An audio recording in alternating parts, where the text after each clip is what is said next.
G'day, this is Chris Savage from RL Ministries in Australia, welcoming you to this session of the Minor Prophets. I pray that it will be of benefit to you and help you in your Christian growth. Thank you for coming along. So welcome to this session of the Minor Prophets. We're looking at the last session in the book of Zechariah. We are covering Zechariah 14, verse 1 to verse 21 today. Now, just a quick recap of what we did last session. We are in the second burden of the word of Jehovah. And this is the final campaign against Israel, the campaign of Armageddon. Nations turn against her, but Jerusalem will be a heavy load to bear. She'll be a cup of reeling, a cup of judgment for all who come against her. Now, during this campaign of Armageddon, it is going to be Jehovah who will deliver the Jews. There are those who are in hiding in a place called Bosra or Petra, which is in today it's in southern Jordan, and there are still those who will be in Jerusalem. Those in Bosra are referred to as the tents of Judah, and these are the ones who fled from Jerusalem earlier in the rise of the Antichrist to power. These are delivered first by the angel of Jehovah, who is the second person of the Godhead. It is Messiah Jesus. Now, there is a prerequisite for the return of the Messiah and deliverance of the Jews, and that is the outpouring of the Spirit of grace, the Holy Spirit, upon the Jews who are remaining. And this will bring about their national spiritual salvation, for they now recognize who Messiah is. He is the one who they rejected back in 30 AD. This outpouring of grace leads to them looking onto Jesus, whom they had pierced.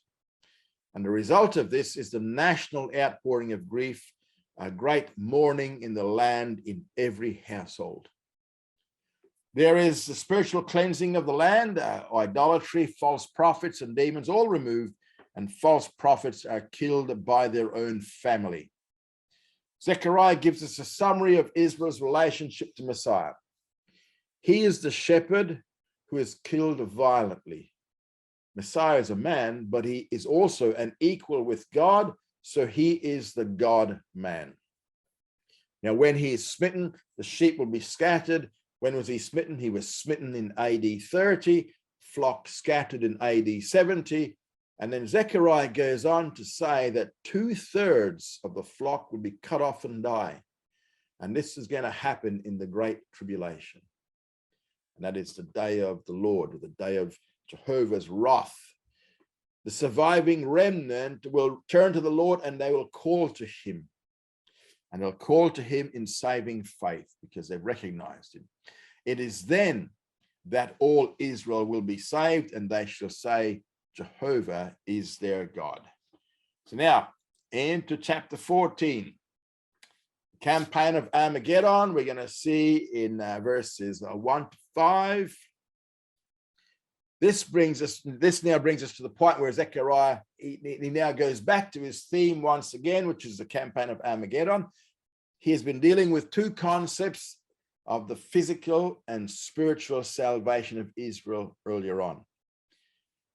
He began with their physical salvation, but then he left that topic, and now he's pointing out that spiritual salvation must come before the physical salvation. And this is the physical deliverance of the Jews. So now he returns to the physical aspect, and he ties back into where he left off concerning the campaign of Armageddon. And he's now adding to, and he's repeating some things from chapter 12. So we're looking at chapter 14, verses 1 to 5. Behold, a day of Jehovah comes, when your spoil shall be divided in the midst of you. For I will gather all nations against Jerusalem to battle. The city shall be taken, and the houses rifled, and the women ravished.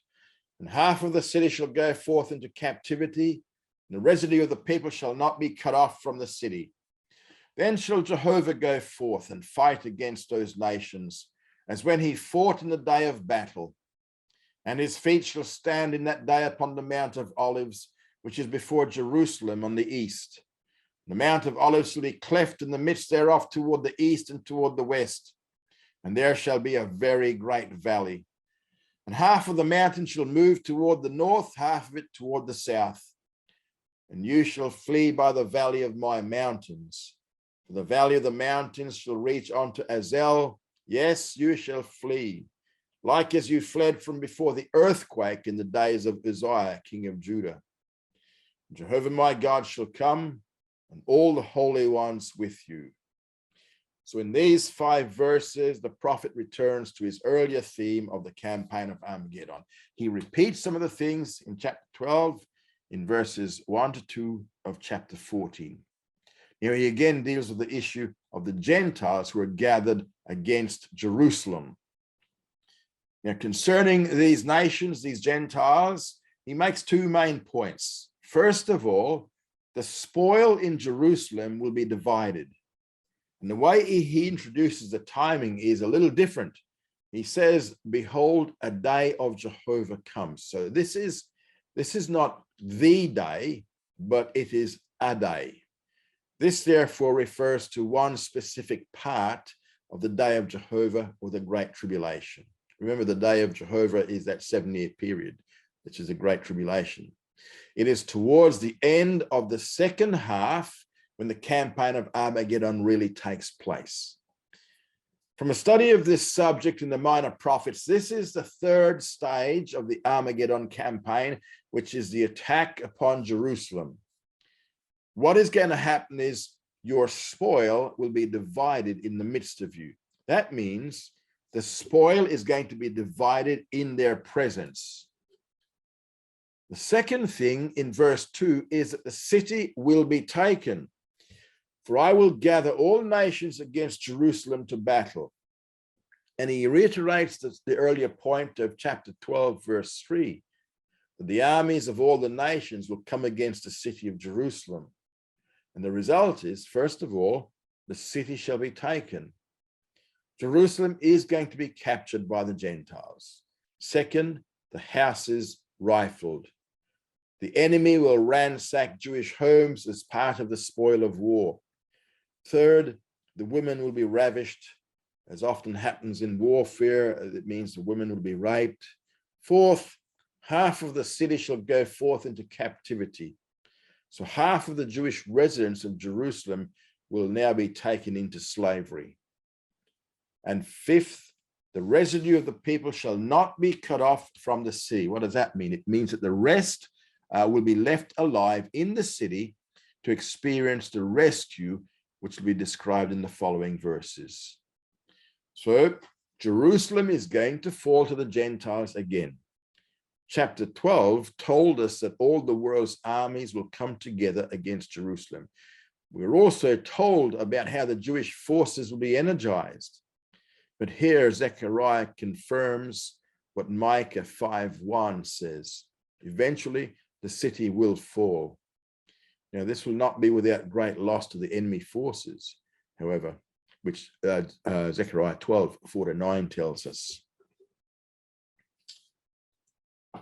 In verse 3, he summarizes the second coming and the fight which now ensues. Then shall Jehovah go forth and fight against those nations. So the Lord is seen coming against the nations to fight against them. It will be similar to when God fought other battles on behalf of Israel. But this time he will do it in the person of the Messiah. It says, as when he fought in the day of battle. Now, we already know from Zechariah 12, verse 7, he does intend to save the tents of Judah first. So what we're learning here is that he comes to Bozrah first, Bozrah or Petra, because that is where the tents of Judah are in hiding. And there he fights and he rescues Judah before he comes north to rescue Jerusalem. Then in verses 4-5, we have the Victory Ascent. First part of verse 4 describes his coming. It says, his feet shall stand in that day upon the Mount of Olives. And now Zechariah identifies as being before Jerusalem on the east. So a Messiah Jesus, will stand upon the Mount of Olives only after the fighting of verse 3 has finished.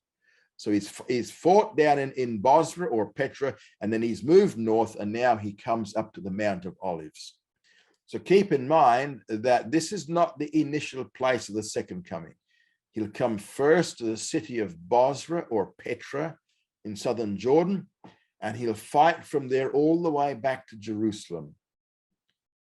In the last stage, which is the 8th stage of the campaign of Armageddon, when the fighting is all finished, then he'll ascend the Mount of Olives in total victory.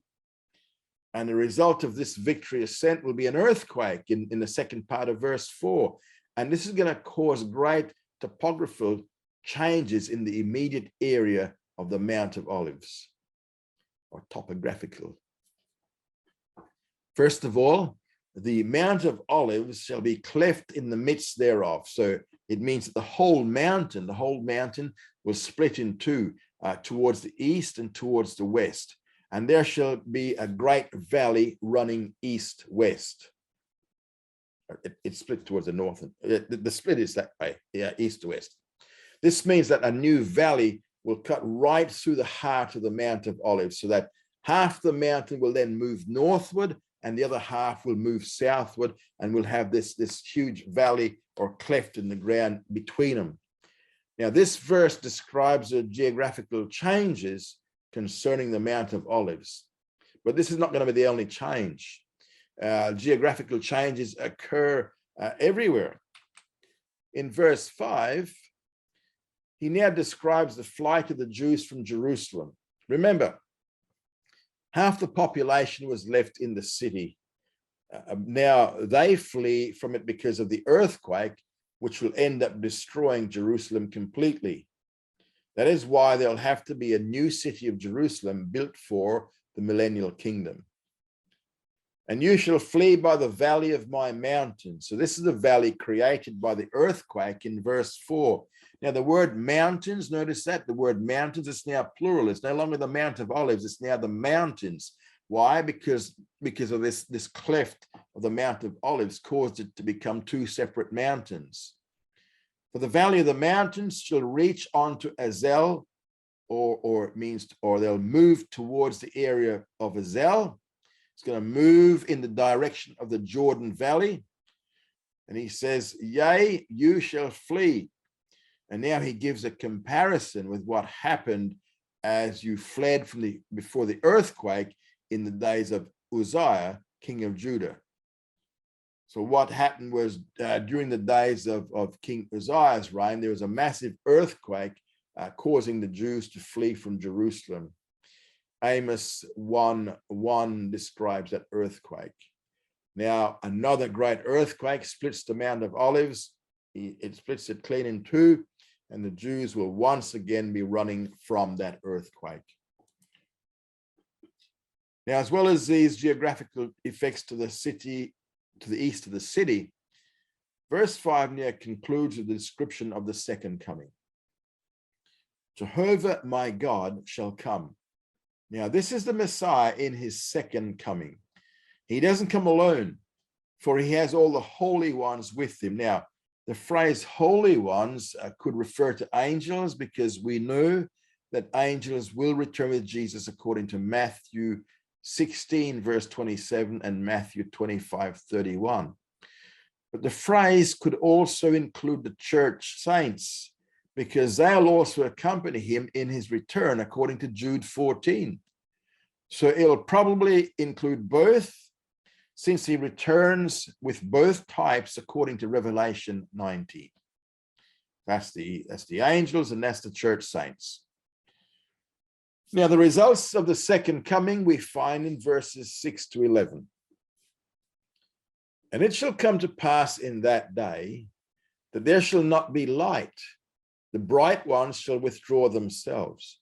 But it shall be one day which is known unto Jehovah, not day and not night, but it shall come to pass that at evening there shall be light. And it shall come to pass in that day that living waters shall go out from Jerusalem, half of them towards the eastern sea, half of them toward the western sea, in summer and in winter shall it be. Verse 9. And Jehovah shall be king over all the earth.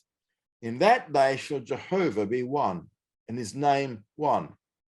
All the land shall be made like the Arabah, from Geba to Rimmon, south of Jerusalem. And she shall be lifted up, and shall dwell in her place. From Benjamin's gate unto the place of the first gate, unto the corner gate. From the tower of Hananel unto the king's wine presses.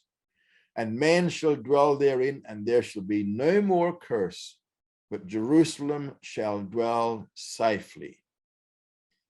So in these verses, Zechariah spells out some of the results of the second coming.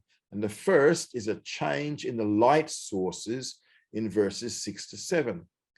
He gives the timing again, as it shall come to pass in that day, that there shall not be light. So in conjunction with the second coming, there shall not be light, for the bright ones shall withdraw their shining. So the picture here is of the natural light sources being somehow blanked out. In verse 7, he goes on to speak about the one long day. This is a really long day, because this day goes for 1,000 years. So it's a 1,000-year day.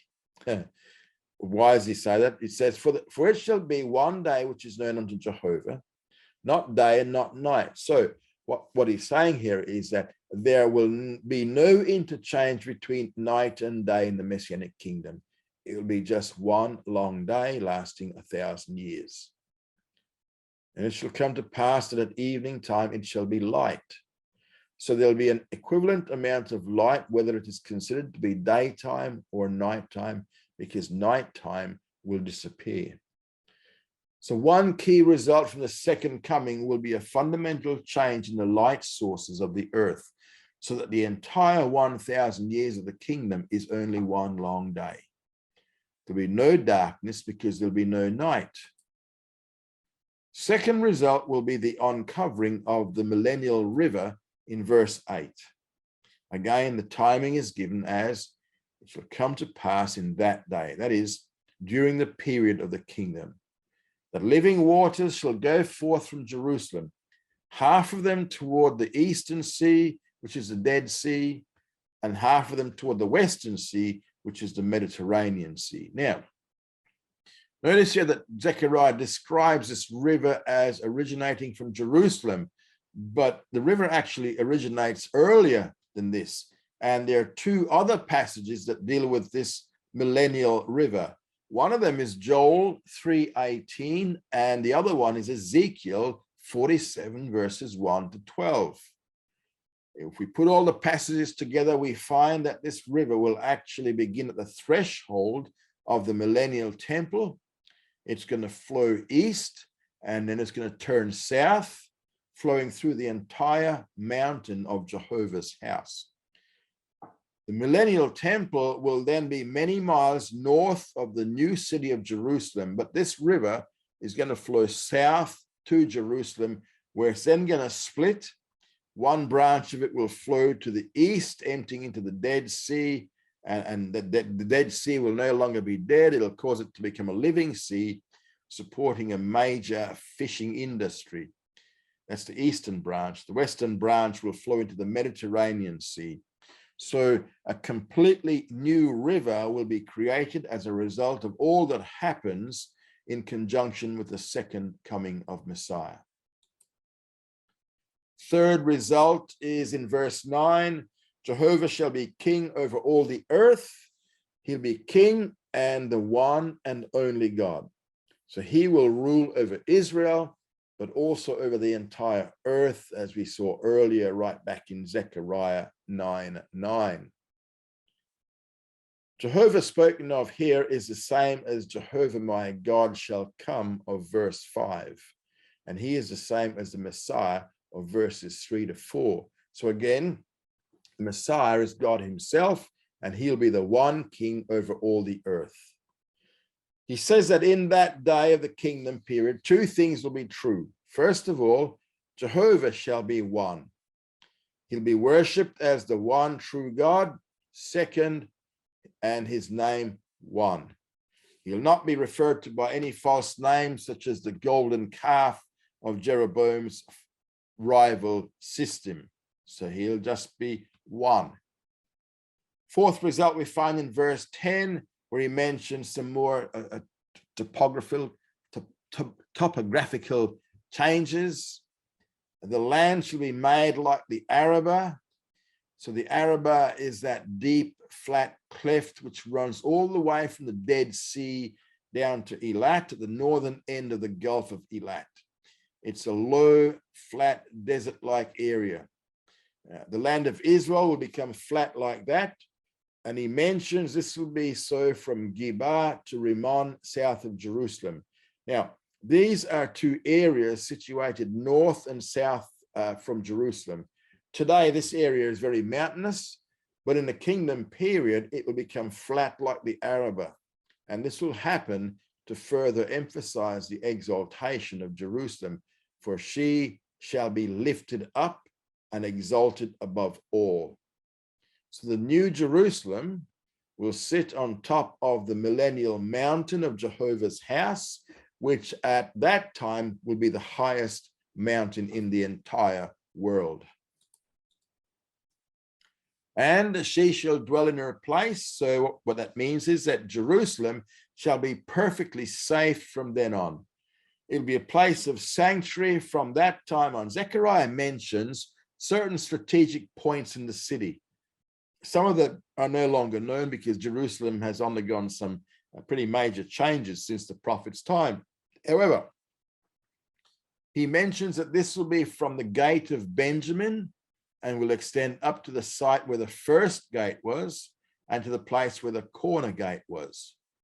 Furthermore, it will go from the Tower of Hananel onto the king's wine presses. So although we don't know where the exact locations of these places today, nevertheless, it will evidently involve a rather extensive area.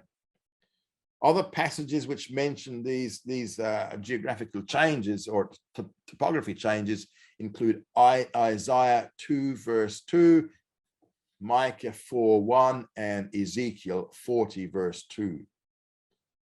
So the fifth result will be the safety of Jerusalem, which we find in verse 11.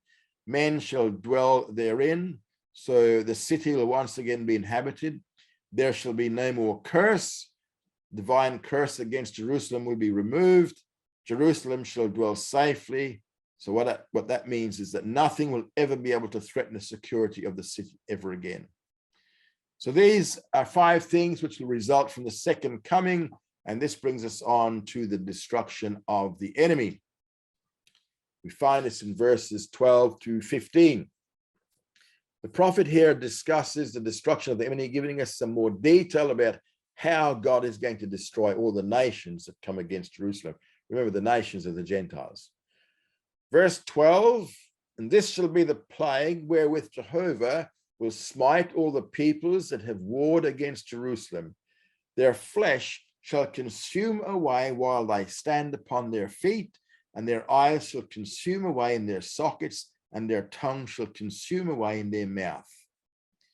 And it shall come to pass in that day that a great tumult from Jehovah shall be among them.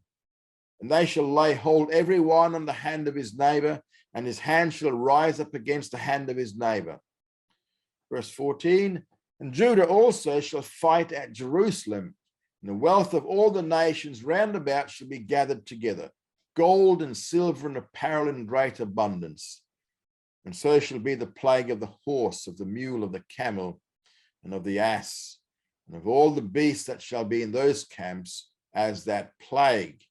Okay. In verse 12, we have the introduction. This shall be the plague, wherewith Jehovah will smite all the peoples that have warred against Jerusalem. So he tells what God is going to do against them specifically. This is the way that Messiah will destroy the Gentile nations as part of his second coming. Altogether, there's going to be 4 methods used. The first is melting. That's the second part of verse 12. He describes it pretty vividly. Their flesh shall consume away as they're standing there. Second, their eyes shall consume away in their sockets. This means instantaneous blindness. Third, their tongue shall consume away in their mouth. So the first method is the disintegration of human flesh through melting. Second method is through civil strife in verse 13. Here he again emphasizes the timing element. It shall come to pass in that day, this is the day of Armageddon war, that a great tumult from Jehovah shall be among them. Now, this tumult which God will cast at the enemy will cause the different nationalities to panic, creating civil strife and chaos. It says, his hand shall rise up against the hand of his neighbor. In the confusion caused by God, they're going to start to destroy each other.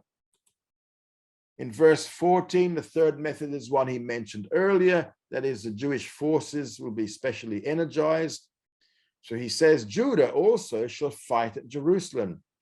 So this means that many of the Judeans who were rescued at Bozrah, because remember, that's where Messiah comes first to bother to deliver them down there, they will come up to Jerusalem with Jesus and be involved in helping with the rescue of Jerusalem. He then states that the wealth of all the nations round about should be gathered together.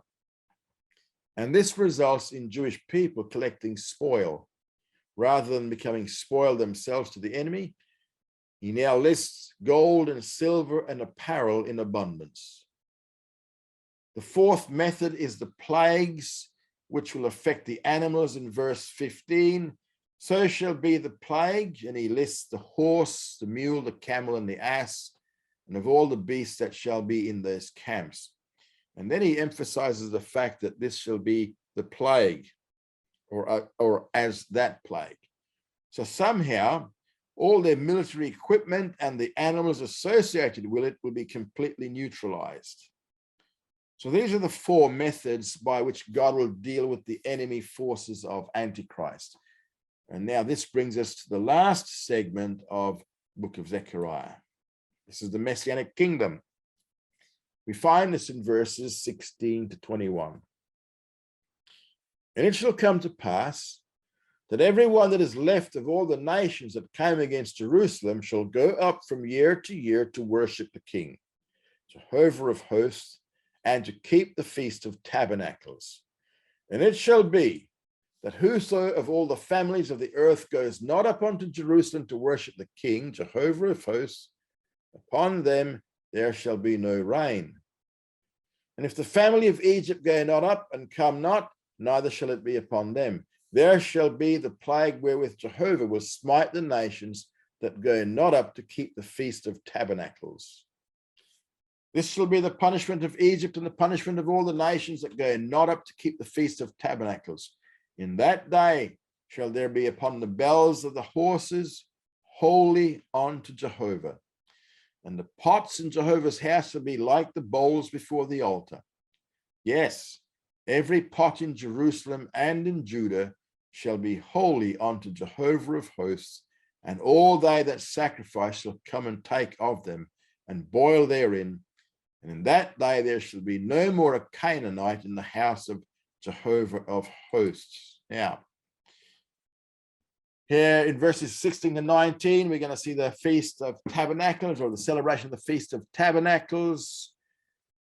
In the Messianic kingdom, the observance of the Feast of Tabernacles will be obligatory. It's not only for Jews, but for all the Gentiles as well. Now, this makes sense because the kingdom is the fulfillment of the Feast of Tabernacles. So it is only natural to find that it will be mandatory for all to attend and observe the feast, both Jews and Gentiles. So that's why we see in verse 16, he emphasizes the fact of the requirement that the Gentiles come up to worship. It shall come to pass that everyone that is left of all the nations that came against Jerusalem, so that refers to all those who survive, who were also believers. These are the sheep Gentiles of Matthew 25, verse 31 to 46, right? See, the only Gentiles in the kingdom at this stage are believing Gentiles. These are the sheep Gentiles. Yeah.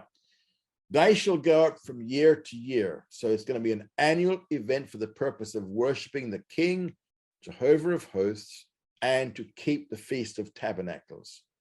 They'll have to make a yearly pilgrimage to Jerusalem to do two things.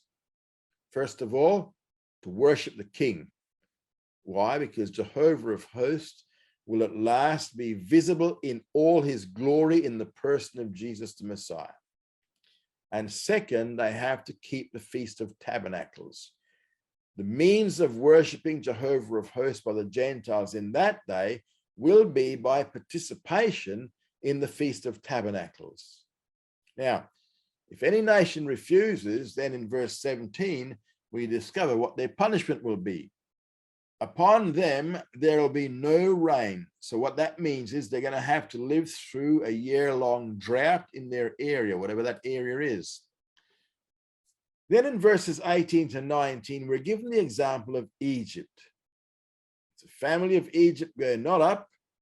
This will be the punishment of Egypt and of all the nations that go not up to keep the Feast of Tabernacles. So what we see here is that in verse 18, the possibility is raised of Egypt refusing to send a delegation 1 year. Now, why did he pick in Egypt? Well, you know what? The Feast of Tabernacles was one of those feasts which originated as a result of God's deliverance of the Jews out of the land of Egypt. So perhaps at some time in the future, Egyptian leaders in the millennium might feel reluctant to send a delegation to Jerusalem to celebrate one of their own defeats. You know, who knows? 1 year they may decide not to send anyone. If that's the case, then their punishment will come in what is spelled out in verse 19, referring to the drought. Although Egypt is taken as an example, the same thing will apply to all the other Gentile nations at that time. So everyone's in the same boat. The book now ends in verses 20 to 21, and this is dealing with the holiness of all things in the land.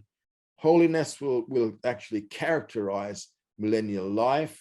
If you go back to chapter 8, verse 3, you'll see that.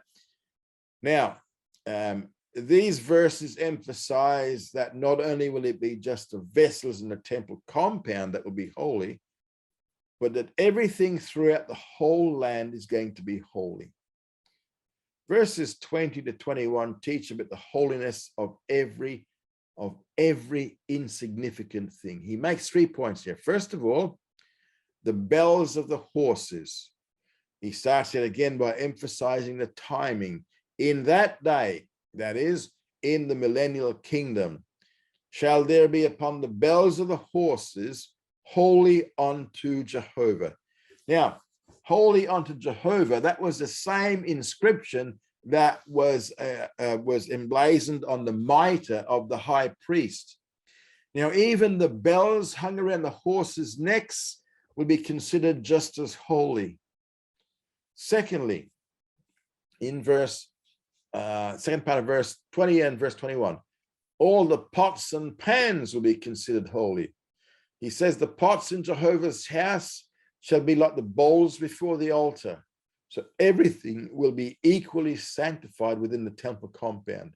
And that will include the pots used for boiling, as well as the bowls used for pouring out the blood of the sacrifices on the altar. Under the Mosaic law, these things were not considered to be co-equal, but in the kingdom they will be. And this is true of the pots and pans within the temple compound. Thirdly, in verse 21, he adds, yes, every pot in Jerusalem and in Judah shall be holy unto Jehovah of hosts. So all the domestic utensils throughout the land will be considered holy, so that all they that sacrifice shall come and take of them and boil therein. It will not matter which pot they bring, they'll all be equally holy. Zechariah closed his book by stating, in that day there shall be no more a Canaanite in the house of Jehovah of hosts. Now, again, the timing is in that day, that is during the millennial kingdom. God commanded the Jewish people to totally exterminate the Canaanite population because of their extreme degree of sinfulness. but never in the history of Israel were they able to accomplish this. There were Canaanites living in the land after Joshua died. There were Canaanites living in the land even during the days of David and Solomon. In fact, David and Solomon had agreements with the Phoenicians, who were Canaanites. So there were Canaanites present throughout biblical history. However, once the kingdom is established, only then will God's will be carried out to its fulfillment, and there'll be no more Canaanites anywhere in the land, let alone in the house of Jehovah of hosts. As a result of the total extinction of the Canaanites, everything in the land will be holy, including the bells and the horses and the pots and pans in every Jewish woman's kitchen. And with this, the book of Zechariah now comes to an end. And that's our contact details. Thank you for coming along to this session. In the next session of the Minor Prophets, we will begin to look at the book of Malachi. Study hard and grow strong.